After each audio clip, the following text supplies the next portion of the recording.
A day in a life sa bahay after kong ma-realize na due date na pala ng project ng anak ko bukas. So dali-dali ako naghanap ng mga tira-tirang crepe paper, colored paper, felt paper na pwede kong magamit. Bumili na rin ako ng artificial animals, plants, and rocks. So galing pa nga akong shift that time, then after 2 hours of sleep, wala akong choice kundi bumangon. So, shout out nga pala sa mga young solo parent na multitasking na sa trabaho, multitasking pa sa bahay. Nakakapagod, no? Kaya minsan di natin maiwasang magbunganga, laging galit, tapos mainitin pa ang ulo sa maliliit na bagay. Well, the moment na naging parents ka kasi, wala kang choice kundi magpatuloy, which is wala ka ring reason para huminto. By the way, kinabaran ko lang pala yung box dyan. Then, gumamit ako ng mga recycled materials, yung mga tira-tirang artificial plants para ipang-design sa gilid.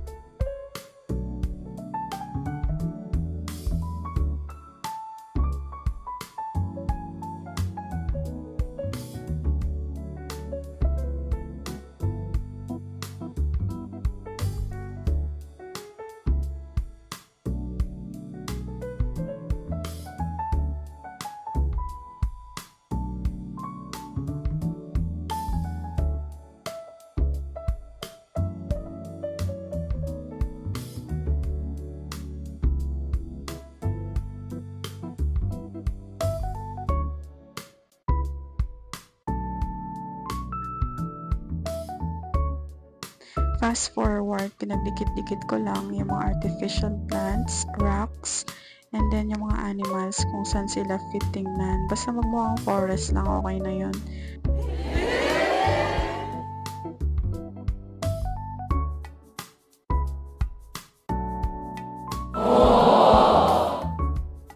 Then, patapos na ako sa part na to, nagmukhang forest naman siguro, no?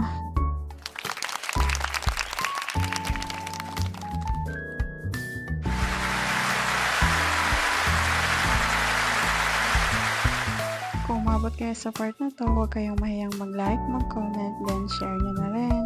Thank you for watching!